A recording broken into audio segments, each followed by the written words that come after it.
ആകാശവാണി.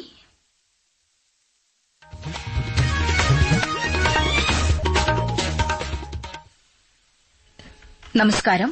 പ്രാദേശിക വാർത്തകൾ വായിക്കുന്നത് ശരണ്യ അനൂപ്. പ്രധാന വാർത്തകൾ. രാഷ്ട്രപതി ദ്രൌപദി മുർമു പോർച്ചുഗൽ സ്ലോവാക്യ സന്ദർശനത്തിന് ലിസ്ബണിലെത്തി. സെക്രട്ടേറിയറ്റിന് മുന്നിൽ സമരം ചെയ്യുന്ന ആശാപ്രവർത്തകരുമായി മന്ത്രി വി ശിവൻകുട്ടി ഇന്ന് ചർച്ച നടത്തും. ഇന്ന് ലോകാരോഗ്യ ദിനം. സംസ്ഥാന കേരളോത്സവത്തിന് നാളെ കോതമംഗലത്ത് തുടക്കമാകും. ഐഎസ്എൽ ഫുട്ബോളിൽ ആദ്യ സെമി ഫൈനലിന്റെ രണ്ടാം പാദത്തിൽ ബംഗളൂരു എഫ്സി ഗോവയെ പരാജയപ്പെടുത്തി. വാർത്തകൾ വിശദമായി. രാഷ്ട്രപതി ദ്രൌപദി മുർമു പോർച്ചുഗൽ സ്ലോവാക്യ സന്ദർശനത്തിന് ലിസ്ബണിലെത്തി. രാഷ്ട്രപതി ഇന്ന് പോർച്ചുഗലിൽ പ്രസിഡന്റ് മാർസെലോ റബെല്ലോ ഡിസൂസയുമായി ചർച്ച നടത്തും. പോർച്ചുഗൽ പ്രധാനമന്ത്രി ലൂയിസ് മൊണ്ടിനെഗ്രോയുമായും ദേശീയ അസംബ്ലി പ്രസിഡന്റ് ജോസ് പെട്രോ അഗ്യൂയർ ബ്രാങ്കോയുമായും രാഷ്ട്രപതി കൂടിക്കാഴ്ച നടത്തും. രാഷ്ട്രപതിയുടെ ബഹുമാനാർത്ഥം ലിസ്ബൺ മേയർ പ്രത്യേക പരിപാടിയും സംഘടിപ്പിച്ചിട്ടുണ്ട്. പോർച്ചുഗലിലെ ഇന്ത്യൻ സമൂഹവുമായും രാഷ്ട്രപതി കൂടിക്കാഴ്ച നടത്തും. കൂടാതെ വിവിധ സർവകലാശാലകളിലെയും അക്കാദമിക് സ്ഥാപനങ്ങളിലെയും ഇന്ത്യൻ ഗവേഷകരുമായും ദ്രൌപദി മുർമു സംവദിക്കും. സ്ലോവാക്യയിൽ പ്രസിഡന്റ് പീറ്റർ പെല്ലേഗ്രിനി, പ്രധാനമന്ത്രി റോബർട്ട് ഫിക്കോ എന്നിവരെയും രാഷ്ട്രപതി ദ്രൌപദി മുർമു കാണും. 3 ദിവസത്തെ ജമ്മുകാശ്മീർ സന്ദർശനത്തിന് കേന്ദ്ര ആഭ്യന്തരമന്ത്രി അമിത്ഷാ ഇന്നലെ ജമ്മുവിലെത്തി. ലഫ്റ്റനന്റ് ഗവർണർ മനോജ് സിൻഹയും കേന്ദ്രമന്ത്രി ജിതേന്ദ്ര സിംഗും വിമാനത്താവളത്തിൽ അദ്ദേഹത്തെ സ്വീകരിച്ചു. കത്വ ജില്ലയിലെ അതിർത്തി രക്ഷാസേനയുടെ വിനയ് അതിർത്തി ഔട്ട്പോസ്റ്റ് സന്ദർശിക്കുന്ന അമിത്ഷാ പ്രദേശത്തെ സുരക്ഷാസ്ഥിതിയും അവലോകനം ചെയ്യും. തുടർന്ന് കഴിഞ്ഞ മാസം 23-ന് കത്വ ജില്ലയിൽ തീവ്രവാദികളുമായി ഏറ്റുമുട്ടുന്നതിനിടെ വീരമൃത്യു വരിച്ച 4 പോലീസുകാരുടെ കുടുംബാംഗങ്ങളെ ജമ്മു രാജ്ഭവനിൽ അദ്ദേഹം കാണും. ഉച്ചയ്ക്ക് ശേഷം ശ്രീനഗറിലേക്ക് പോകുന്ന അമിത്ഷാ നാളെ ജമ്മുകാശ്മീർ വികസന പദ്ധതികൾ വിലയിരുത്തുന്നതിനോടൊപ്പം ശ്രീനഗറിൽ സുരക്ഷാ അവലോകന യോഗത്തിലും പങ്കെടുക്കും. സാമൂഹ്യനീതി ശാക്തീകരണ മന്ത്രാലയം ഉത്തരാഖണ്ഡിലെ ഡെറാഡൂണിൽ സംഘടിപ്പിക്കുന്ന 2 ദിവസത്തെ ചിന്തൻ ശിവിർ ഇന്ന് ആരംഭിക്കും. സാമൂഹിക വിദ്യാഭ്യാസ സാമ്പത്തിക ശാക്തീകരണത്തിന് നീതിയുക്തമായ സമൂഹം കെട്ടിപ്പടുക്കുക എന്ന മന്ത്രാലയത്തിന്റെ ദൌത്യം മുന്നോട്ട് കൊണ്ടുപോവുകയാണ് ചിന്തൻ ശിവിറിന്റെ ലക്ഷ്യം. കേന്ദ്ര ഗവൺമെന്റും സംസ്ഥാനങ്ങളും തമ്മിലെ ഏകോപനം മെച്ചപ്പെടുത്തുന്നതിനും കേന്ദ്രത്തിന്റെ സേവനങ്ങൾ താഴെത്തട്ടിൽ കാര്യക്ഷമമാക്കുന്നതിനും പരിപാടി ലക്ഷ്യമിടുന്നു. കേന്ദ്രമന്ത്രി ഡോക്ടർ വീരേന്ദ്രകുമാർ ചിന്തൻ ശിവിറിൽ അധ്യക്ഷനാകും. നാവിക കമാൻഡർമാരുടെ സമ്മേളനം 1ാം പതിപ്പിന്റെ 2ാം ഘട്ടത്തിന് ഇന്ന് ന്യൂഡൽഹിയിൽ തുടക്കമാകും. 4 ദിവസത്തെ സമ്മേളനത്തിൽ ഉന്നത നാവിക കമാൻഡർമാർക്കിടയിൽ പ്രവർത്തന തന്ത്രങ്ങളും ഭരണപരമായ വിഷയങ്ങളും ചർച്ച ചെയ്യും.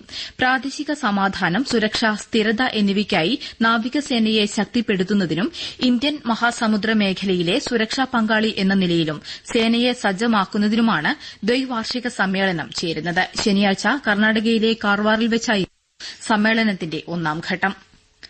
ഇന്ന് ലോകാരോഗ്യ ദിനം. ജനങ്ങളിൽ ആരോഗ്യ അവബോധം വളർത്തുകയാണ് ദിനാചരണത്തിന്റെ ലക്ഷ്യം. 1948-ൽ ലോകാരോഗ്യ സംഘടന സ്ഥാപിതമായ വാർഷികം കൂടിയാണിന്ന്. ന്യൂസ് ഡെസ്കിൽ നിന്ന് കൂടുതൽ വിവരങ്ങൾ.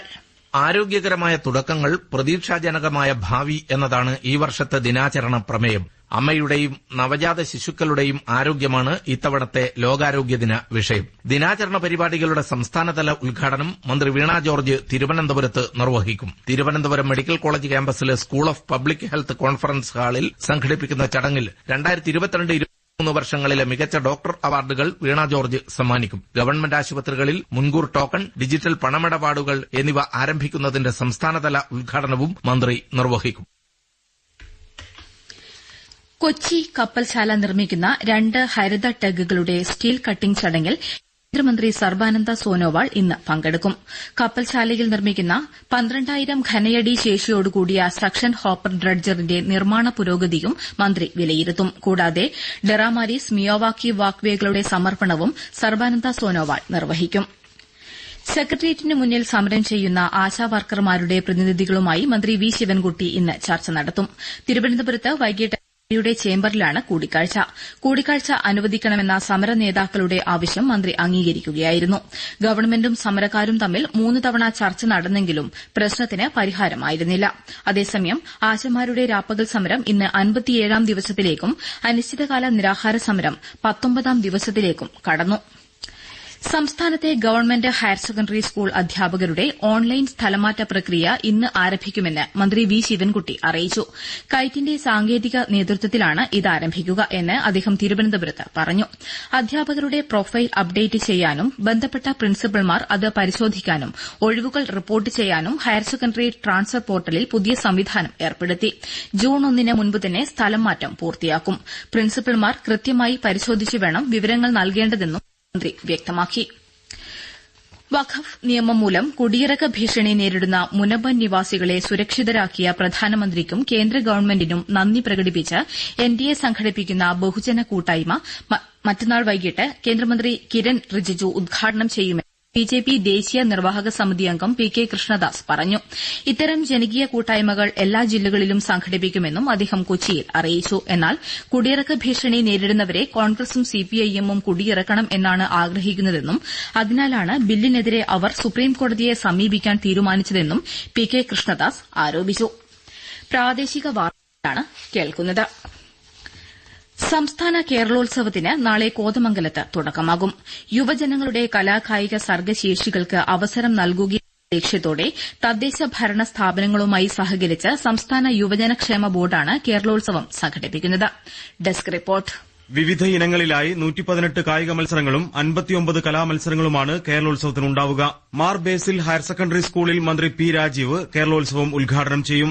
മന്ത്രി സജി ചെറിയാൻ അധ്യക്ഷനാകും. ജില്ലയിലെ പാർലമെന്റ് നിയമസഭാംഗങ്ങൾ, മറ്റു ജനപ്രതിനിധികൾ തുടങ്ങിയവർ ചടങ്ങിൽ പങ്കെടുക്കും. തുടർന്ന് വിധു പ്രതാപും സംഘവും അവതരിപ്പിക്കുന്ന മ്യൂസിക് ബാൻഡ് അരങ്ങേറും. പരിപാടിയുടെ മുന്നോടിയായി ഇന്ന് വൈകിട്ട് കൂട്ടയോട്ടം മന്ത്രി കെ രാജൻ ഫ്ളാഗ് ഓഫ് ചെയ്യും. നോ പറയാം മയക്കുമരുന്നിനോട്, ചേർത്തുപിടിക്കാം നമ്മുടെ നാടിനെ എന്ന മുദ്രാവാക്യം ഉയർത്തിയാണ് കൂട്ടയോട്ടം. കേരളോത്സവത്തിനു മുന്നോടിയായി കോതമംഗലം മാർ ബേസിൽ സ്കൂൾ ഗ്രൌണ്ടിൽ ക്രമീകരിച്ച പുസ്തകശാല, ചിത്രപ്രദർശനം, ടൂറിസം തുടങ്ങിയ പ്രദർശന കേന്ദ്രങ്ങൾ ഇന്നലെ വൈകിട്ട് ഉദ്ഘാടനം ചെയ്തു. കേരളോത്സവം വെള്ളിയാഴ്ച സമാപിക്കും. നിയമസഭാ സ്പീക്കർ എ എൻ ഷംസീർ സമാപന സമ്മേളനം ഉദ്ഘാടനം ചെയ്യും. മന്ത്രി റോഷി അഗസ്റ്റിൻ മുഖ്യാതിഥിയാകും. ഡീൻ കുര്യാക്കോസ് എം പി മുഖ്യപ്രഭാഷണം നടത്തും. തുടർന്ന് റിമി ടോമിയുടെയും സംഘത്തിന്റെയും മ്യൂസിക് ബാൻഡും അരങ്ങേറും. സീരിയസ് ഫ്രോഡ് ഇൻവെസ്റ്റിഗേഷൻ ഓഫീസ് എസ്എഫ്ഐഒ സമർപ്പിച്ച കുറ്റപത്രത്തിലെ തുടർ നടപടികൾ നിർത്തിവെക്കണമെന്നാവശ്യപ്പെട്ട് കരിമണൽ കമ്പനിയായ സിഎംആർഎൽ സമർപ്പിച്ച ഹർജി ഡൽഹി ഹൈക്കോടതി ഇന്ന് പരിഗണിച്ചേക്കും. എസ്എഫ്ഐഒയുടെ അന്വേഷണ റിപ്പോർട്ട് കേന്ദ്ര അനുമതിക്കായി സമർപ്പിച്ചിട്ടുണ്ടോയെന്ന് വ്യക്തമാക്കണമെന്നും അനുമതിയില്ലാതെ തുടർ നടപടികൾ പാടില്ലെന്നുമാണ് സിഎംആർഎല്ലിന്റെ ആവശ്യം. മുഖ്യമന്ത്രി പിണറായി വിജയന്റെ മകൾ വീണയുടെ കമ്പനിയായ എക്സാലോജിക്കിന് പണം നൽകിയതുമായി ബന്ധപ്പെട്ടാണ് കൊച്ചിയിലെ കോടതിയിൽ കുറ്റപത്രം സമർപ്പിച്ചത്. എഴുത്തുകാരനും രാഷ്ട്രീയ പ്രവർത്തകരും തമ്മിൽ സഹവർത്തിത്വത്തോടെ നിലകൊള്ളണമെന്ന് മറാത്ത സാഹിത്യകാരൻ ചരൺകുമാർ സിംബാളെ അഭിപ്രായപ്പെട്ടു. കോഴിക്കോട് ഡിസിസി ഓഫീസ് ഉദ്ഘാടനത്തോടനുബന്ധിച്ച് ബീച്ചിൽ പുസ്തകോത്സവം ഉദ്ഘാടനം ചെയ്യുകയായിരുന്നു അദ്ദേഹം. വായനയിലൂടെ രാജ്യത്തിന്റെ നഷ്ടസംസ്കാരം തിരിച്ചുപിടിക്കാൻ കോൺഗ്രസ് പ്രവർത്തകർ മുന്നിട്ടിറങ്ങണമെന്നും അദ്ദേഹം ആവശ്യപ്പെട്ടു. കേരളീയരും തമിഴ്നാട്ടുകാരും കീഴടങ്ങാതെ പൊരുതുന്ന ജനതയാണെന്ന് ഡിഎംകെ ഡെപ്യൂട്ടി ജനറൽ സെക്രട്ടറിയും പാർലമെന്ററി പാർട്ടി നേതാവുമായ ഡോക്ടർ കനിമൊഴി എംപി പറഞ്ഞു. ഓഫീസ് ഉദ്ഘാടനത്തിന്റെ ഭാഗമായി സംഘടിപ്പിച്ച വനിതാ സംഗമം ഉദ്ഘാടനം ചെയ്യുകയായിരുന്നു കനിമൊഴി. ആർബിഐ സാമ്പത്തിക നയ സമിതിയുടെ 3 ദിവസത്തെ യോഗം ഇന്ന് മുംബൈയിൽ ആരംഭിക്കും. റിപ്പോ നിരക്കുകൾ തീരുമാനിക്കുന്നതിനാണ് യോഗം. പണപ്പെരുപ്പം, സൂക്ഷ്മ സാമ്പത്തിക സൂചകങ്ങൾ തുടങ്ങിയ ഘടകങ്ങളെ അടിസ്ഥാനമാക്കിയാണ് ആർബിഐ പലിശ നിരക്കുകൾ തീരുമാനിക്കുന്നത്.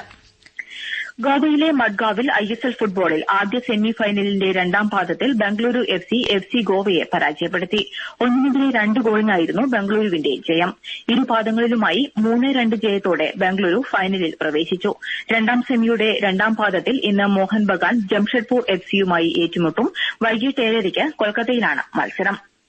ഐപിഎൽ ക്രിക്കറ്റിൽ ഗുജറാത്ത് ടൈറ്റൻസിന് വിജയം. ഹൈദരാബാദിൽ 7 വിക്കറ്റിന് സൺറൈസേഴ്സ് ഹൈദരാബാദിനെയാണ് ഗുജറാത്ത് ടൈറ്റൻസ് പരാജയപ്പെടുത്തിയത്. ഇന്ന് മുംബൈ ഇന്ത്യൻസ് റോയൽ ചലഞ്ചേഴ്സ് ബംഗളൂരുവിനെ നേരിടും. ഹൈദരാബാദിൽ വൈകിട്ട് 7:30 മത്സരം. ലഹരിക്കെതിരായ പോരാട്ടത്തിൽ വിദ്യാർത്ഥികളും അധ്യാപകരും ഒറ്റക്കെട്ടായി പ്രവർത്തിക്കണമെന്ന് മന്ത്രി എ കെ ശശീന്ദ്രൻ ആവശ്യപ്പെട്ടു. കുട്ടികൾ ലഹരി ഉപയോഗിക്കുന്നില്ലെന്ന കാര്യം രക്ഷിതാക്കൾ ശ്രദ്ധിക്കണമെന്നും അദ്ദേഹം പറഞ്ഞു. കോഴിക്കോട് കട്ടിപ്പാറ AUMLP സ്കൂൾ വാർഷികാഘോഷവും പുതിയ ബ്ലോക്കിന്റെ ഉദ്ഘാടനവും യാത്രയയപ്പ് സമ്മേളനവും ഉദ്ഘാടനം ചെയ്യുകയായിരുന്നു മന്ത്രി. ചടങ്ങിൽ രാജ്യസഭാ എം പി ഹാരിസ് ബീരാൻ മുഖ്യാതിഥിയായിരുന്നു. കോഴിക്കോട് വിൽപ്പനയ്ക്കായി കൊണ്ടുവന്ന കഞ്ചാവുമായി ഒരാൾ പിടിയിലായി. എലത്തൂർ സ്വദേശി അഹമ്മദുൽ കബീറിനെയാണ് എലത്തൂർ പോലീസ് പിടികൂടിയത്. നിരോധിത പുകയില ഉൽപ്പന്നവുമായി അതിഥി തൊഴിലാളിയെയും കോഴിക്കോട് കസ്റ്റഡിയിലായി. ഉത്തർപ്രദേശ് സ്വദേശിയെയാണ് പന്തിരങ്കാവ് പോലീസ് പിടികൂടിയത്. പ്രധാന വാർത്തകൾ വീണ്ടും. രാഷ്ട്രപതി ദ്രൌപദി മുർമു പോർച്ചുഗൽ സ്ലോവാക്യ സന്ദർശനത്തിന് ലിസ്ബണിലെത്തി. സെക്രട്ടേറിയറ്റിന് മുന്നിൽ സമരം ചെയ്യുന്ന ആശാപ്രവർത്തകരുമായി മന്ത്രി വി ശിവൻകുട്ടി ഇന്ന് ചർച്ച നടത്തും. ഇന്ന് ലോകാരോഗ്യ ദിനം. സംസ്ഥാന കേരളോത്സവത്തിന് നാളെ കോതമംഗലത്ത് തുടക്കമാകും. ISL ഫുട്ബോളിൽ ആദ്യ സെമി ഫൈനലിന്റെ രണ്ടാം പാദത്തിൽ ബംഗളൂരു FC ഗോവയെ പരാജയപ്പെടുത്തി. പ്രാദേശിക വാർത്തകൾ കഴിഞ്ഞു.